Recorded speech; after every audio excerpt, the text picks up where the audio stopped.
Okay, here we go. Act 5, scene 1, the only scene. And Sebastian has entered. So, let's just have a little recap. There are a lot of people in Olivia's garden and on the stage at this point. Who's there? Who's in Olivia's garden? Orsino. Who else, Josh? Viola. Who else? Owen? Antonio.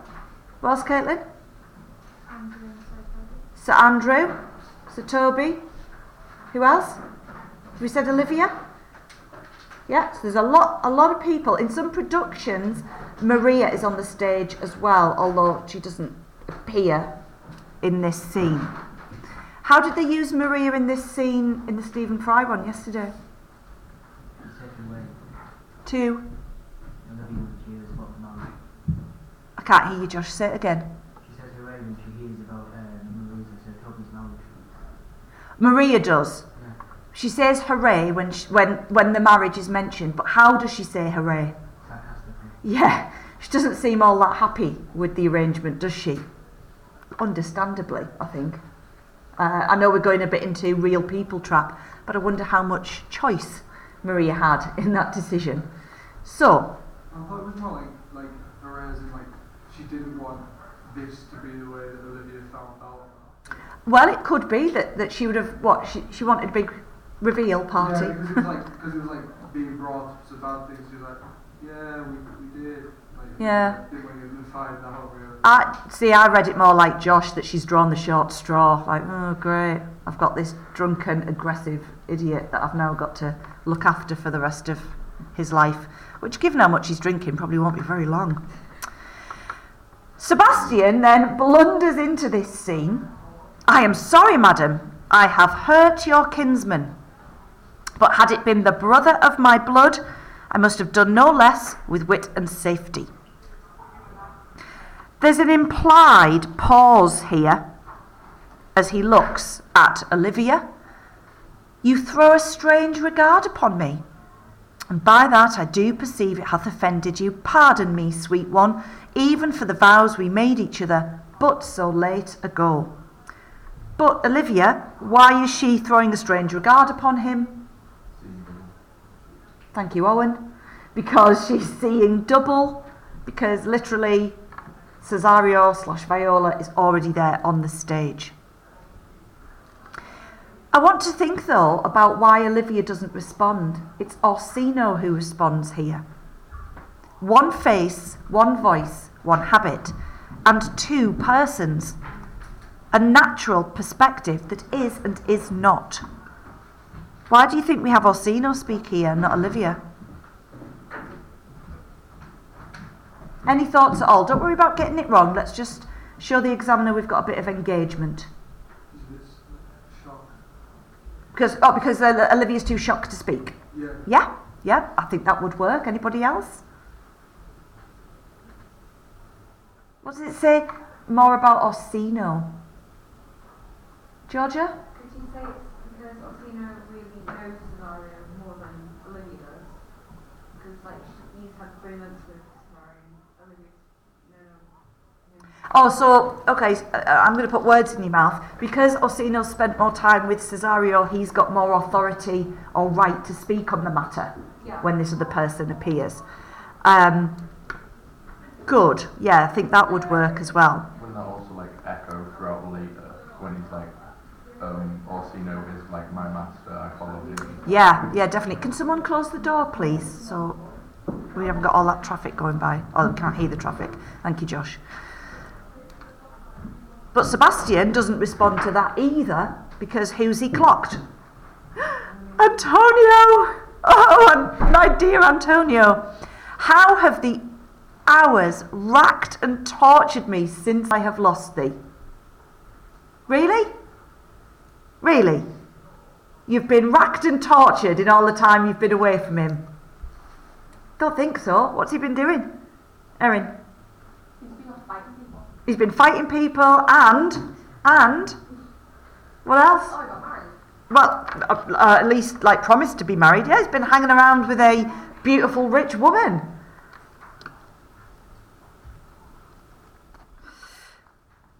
Sebastian, are you? Fearest thou that, Antonio? How have you made division of yourself? An apple cleft in two is not more twin than these two creatures.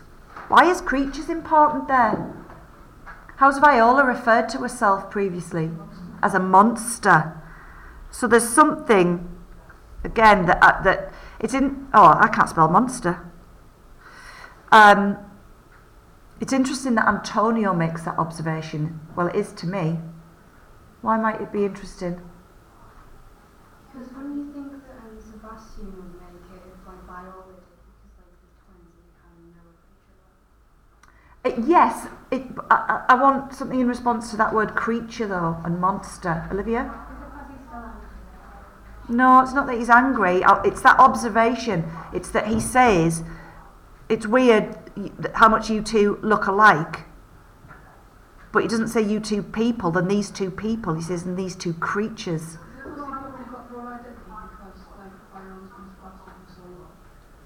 Oh, go on. Why is that? Why does Viola refer to herself as monster? Archie? Didn't you mention it was something to do with like half and half with something else? So almost like a fusion of two things. You said was a monster back then. So, yeah, so the word monster had a lot more... we use it quite lightheartedly now, don't we?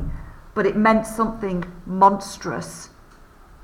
There's something... I think where I'm trying to get you to is that amongst all this, it's hilarious, there's two of them. There's Antonio saying there's something unnatural about this. This is uncanny, this isn't right. And it's Antonio that often sees that kind of thing. So would that be like deception for identity? Like linking to that? Yeah, identity, deception. But Olivia's response is most wonderful. And that was funny in the Fry production because it was suggestive that she's won the lottery. There's two of them now to pick from. Which does suggest what? That Olivia's only interested in looks. Yeah. Now, Sebastian. I've got issues with Sebastian. I've got lots of issues. I've got beef. Don't mention beef, I'm absolutely starving. I don't know about you, right? Is anyone in the room a twin? No. Does anyone know twins? Look, everybody, right. Pretty much everybody. So, you're a twin. You've grown up with your twin. You both got shipwrecked on this island, right? You walk into a room or a garden. You see somebody who looks exactly like you in front of you, all right, in different clothes, and the first thing you think is, well, that's not me. What? Do I stand there? Then, hang on, because this is a jump. Now, I've got two sisters. I'm pretty sure, I'm pretty confident I could recognise them were they to wear men's clothing. I'm pretty confident. In fact, my younger sister Sam is rarely in anything other than trousers. So it wouldn't be much of a stretch. I never had a brother. No, you didn't. But what have you got, Sebastian, or had? That's right, a twin sister. However, let's go to the third way in which he explores what could possibly be the reason for seeing the spitting image of him standing there. Nor can there be that deity in my nature of here and everywhere. Well, it's not me, I don't have a brother, and I'm not a god. Well done, Sebastian, you've ruled out every possibility there to explain this mystery. I am recording this for YouTube, remember, Ben? Julie? Yes. Is it meant to be a bit like, not like panto, but you know when like the audience already knows something, so it gets them like... Right, so the question, Olivia's asked an important question really. I'm being very mean about Sebastian, but there wouldn't be a lot of dramatic impact if Sebastian just turned up and went, oh hi, sister. So we've got to expand on it. Kind of in our topsy-turvy world of the festival and comedy of Twelfth Night, it fits, doesn't it? And it can be done very, very funnily, but it just makes me laugh. Well, it's not me, I don't have a brother, and I'm not a god. What other explanation could there be? I had a sister whom the blind waves and surges have devoured. Right, so we're back to our nice motif of the sea and the personification of the sea.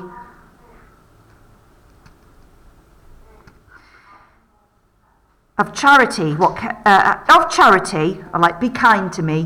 What kin are you to me? What countryman? What name? What parentage? So he makes the next logical conclusion. Maybe you're a long lost cousin of Messalene.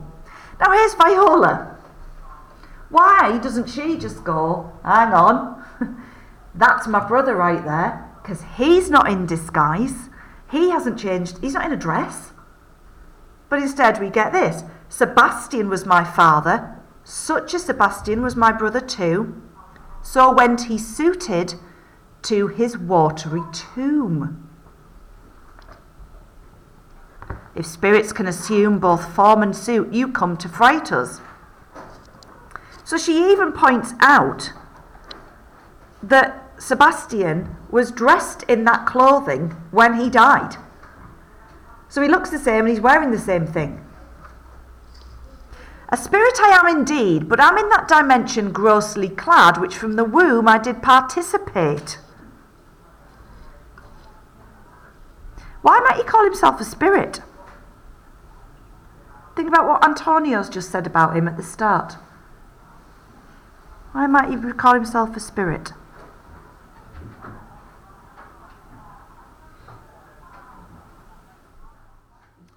Lauren? He's like confused with what's happening. Because he's confused, right? Good. He's in a dream. Yeah. Well, he often thinks he's in a dream, doesn't he? Am I in a dream? Or is everybody mad? Everybody's mad here. But something else about spirit, thinking about what Antonio said. Archie? Well, he said he cleft himself, so it could have been like kind of a physical and then a spiritual. Cleft himself, I like that. He's cleft himself, physical and spiritual. Yeah, it's like, does he feel a little bit disembodied? Yeah. Is he feeling like he's having some kind of weird out-of-body experience? Or does he just not... I mean, twins often talk about not feeling whole unless they're with their twin. Something about that. Were you a woman, as the rest goes even, as basically now, as everything seems to suggest you are, I should my tears let fall upon your cheek and say, thrice welcome, drowned Viola. To which Viola replies, my father had a mole upon his brow. What? Okay. Why doesn't she just say, yes, I am Viola. Come, let's hug and cry. My father had a mole. Maybe she's caught on to like people aren't exactly who they seem to be. So like by recognizing who her father is and who his father is going like a different way around it. Nice, Owen. Like nice. a Turing test. Yeah. She doesn't trust who he is. Let's see if we can resolve this. Your mother's maiden. Yeah. What's your pin? And so had mine, and died that day when Viola from her birth had numbered 13 years. Okay, right, here's another thing that makes me laugh. Oh, that record is lively in my soul. I remember that, he says. He finished shed indeed his mortal act that day that made my sister 13 years. Yeah, who else was 13 years that day, Sebastian? Was it you? Are you a twin? Might you have shared the same birthday? Oh, he's not all there, is he, Sebastian? Bless him. I want to see the sequel of Sebastian trying to reconcile his crippling drug addiction. Yeah, I just... Wait, Sebastian not being all there, couldn't that echo like when Viola wasn't all there when she was talking to Feste joking on? Like, because they're like embodied each other through like meeting new people they're not themselves and they slowly catch on to what things are going on. When does Viola say that she's not herself? No, like she doesn't understand what's going on when Feste's joking about living next to the house and then she slowly catches on.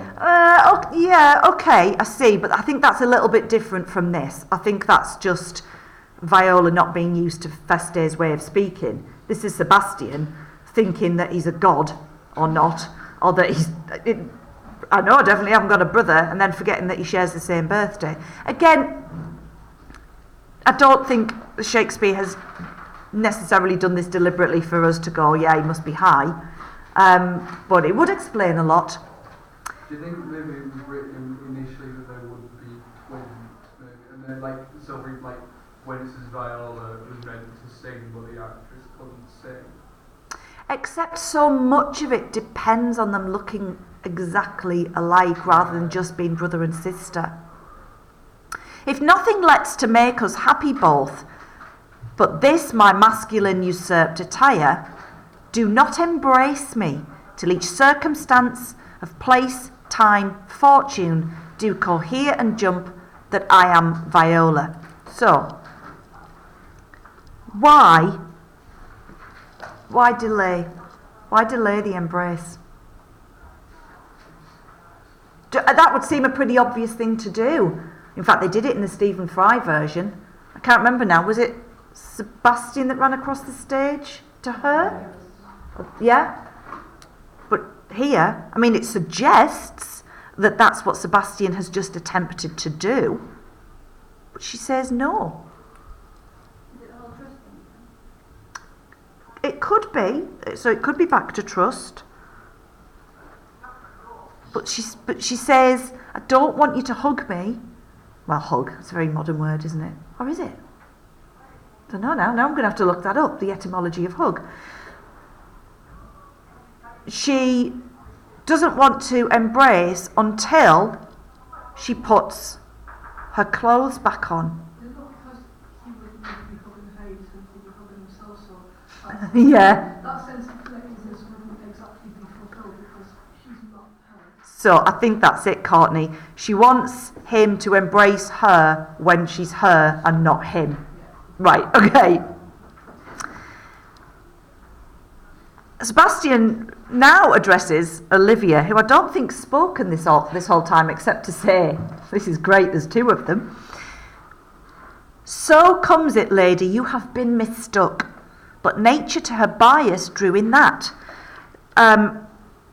He tries to make it better by saying that you have naturally been kind of drawn towards Cesario because she's so much like me.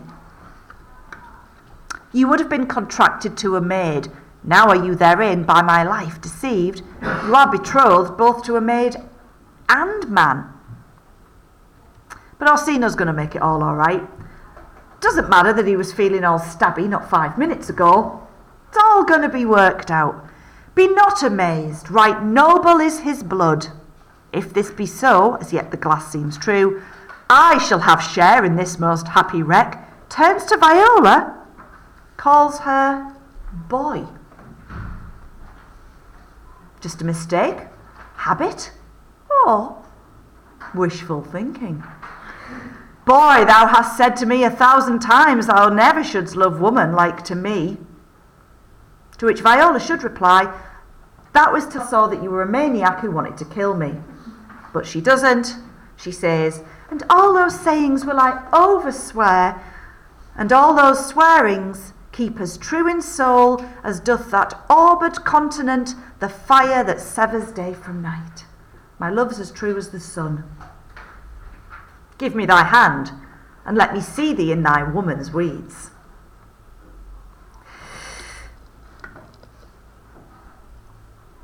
Let's just move on. The whole thing about the dress here serves as another plot device, because who's got the dress? The captain. Where's the captain? He's with Malvolio. They've had a bit of a legal contretemps. Do we ever see it? See? Malvolio and the captain? No. Why don't you go there? Well, it's just something that's happened. They just, it's here. At Malvolio's. He, upon some action, is now in durance at Malvolio's suit. So, there's something going on. Right, okay.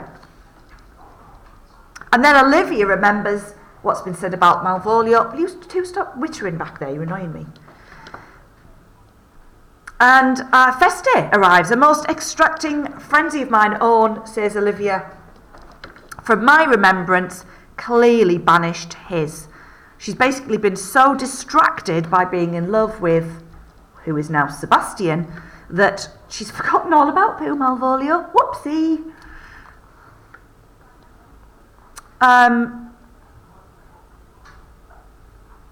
True, madam, he holds Beelzebub at the stave's end, as well as a man in his case must do. May do, sorry. Beelzebub is the... Who's Beelzebub? Devil. Holds him at the stave's end. So he's basically... Feste is still going along with the ruse that he's mad because he's possessed by the devil, and he's saying that Malvolio's doing a really good job of keeping it kind of at arm's length. He's fighting him off, and then he kind of confesses, like, oh, I did have this letter that he asked me to give you, but you know, it's from a madman, so he probably didn't want it. He starts to read it as though he's mad, which just annoys Olivia, and eventually she asks Fabian to read it. By the Lord, madam, you wrong me, and the world shall know it.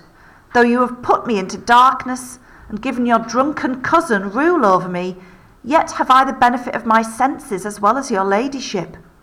I have your own letter that induced me to the semblance I put on, with the which I doubt not but to do myself much right, or you much shame. Think of me as you please. I leave my duty a little unthought of, and speak out of my injury. He knows that he's speaking out of turn here. He knows that he's going beyond what is his kind of right to do, but he's angry, he's upset, he's hurt. The madly used Malvolio. Did he write this? Aye, madam. This savours not much of distraction. Even Asino's like, this doesn't sound right to me. And Fabian sent off to get him. Meanwhile, Olivia turns her attention to what's going on in her garden with all these people. These things further thought on, to think me as well a sister as a wife. So she says to Orsino, you know how you loved me and wanted me to be your wife? Do you think you can love me like that now, but as a sister? One day shall crown the alliance on it, so please you, here at my house and at my proper cost. I think she's proposing, possibly even, a double wedding there.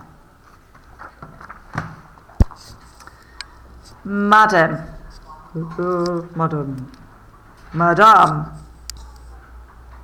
I am most apt to embrace your offer.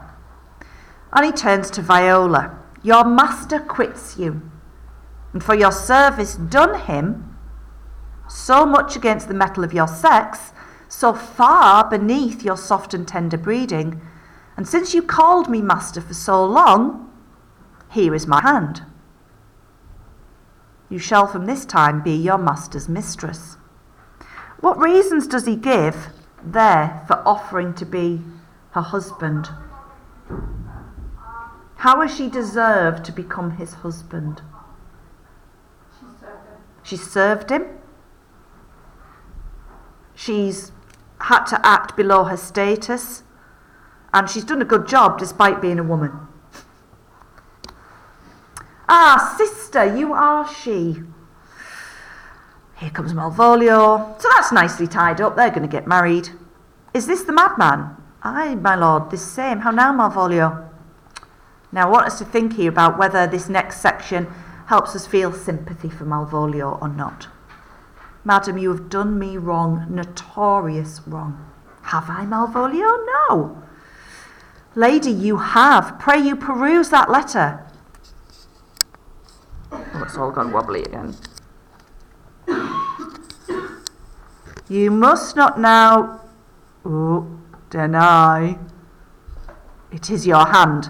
Write from it, if you can, in hand or phrase, or say it is not your seal, not your invention. You can say none of this.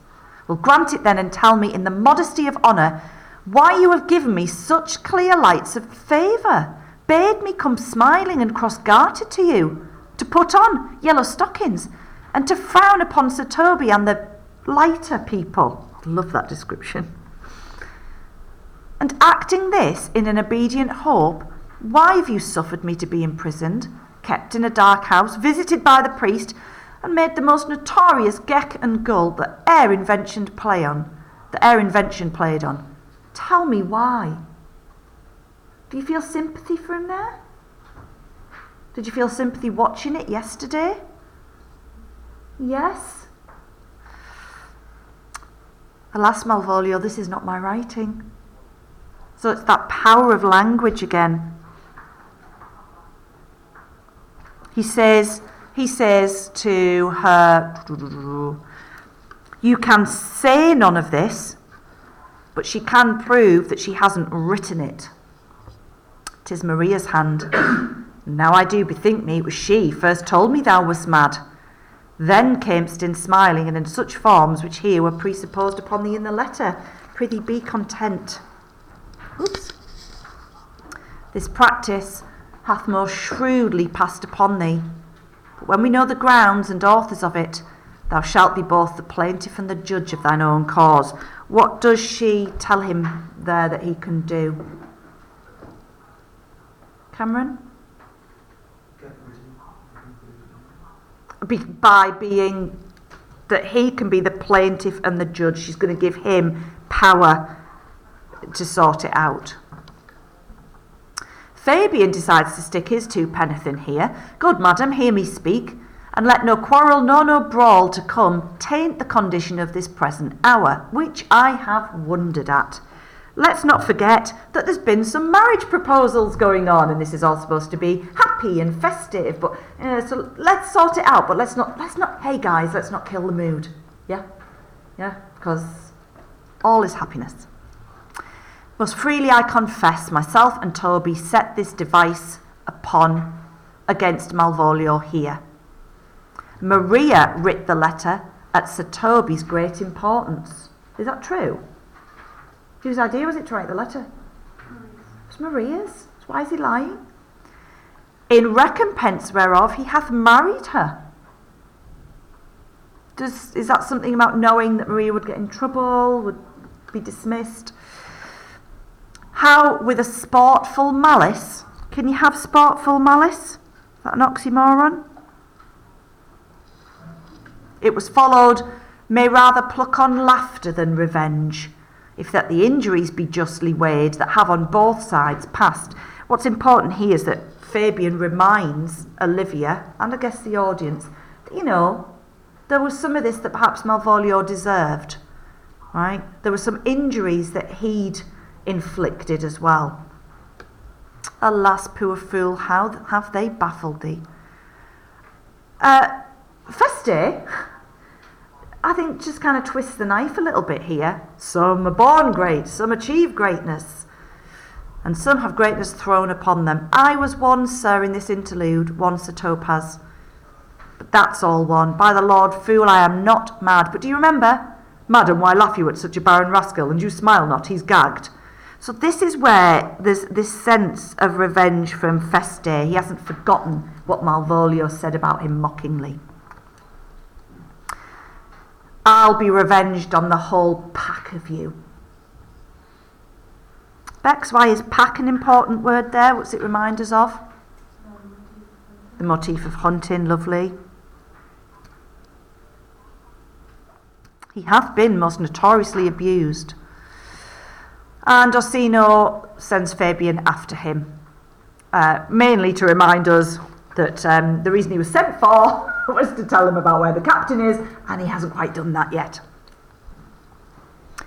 When that is known, and golden time convents, a solemn combination shall be made of our dear souls.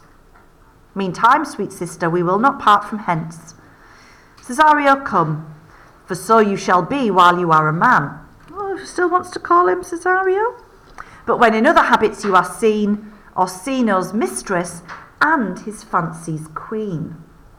Now, queen, as in you're in charge, you're the boss, but queen, even in these times, was also a word for someone in drag, a man in women's clothes. It's been around that long. So quite a lot of critics will say that that's what's been inferred there. And then we end with the song, which I don't want to go through today because Ben's going to teach us all about the songs. Ben? The word, like, because it can't be like a literal thing. No. It should be countess. Well, Duchess, because he's... Oh, no, Count Orsino. Isn't he called Count and Duke? It says Duke Orsino and Count. And Count, yeah. So she can't literally be a queen. Yeah. Am I actually doing the song? You're going to teach... You're going to do a lesson on the songs for after half term. Do you not remember? Yeah, I just thought you'd be on. Oh, no, not after half term. We said when we do the AO5 next year. That's what we said. Next year? Yeah. Oh, it's a bit of time. Yeah, you need to revise for your November assessments. That's it, guys. We've done it. Look at that. We've got to the end. Our play is... But that's all one. Our play is done. And we'll strive to please you every day. Boom.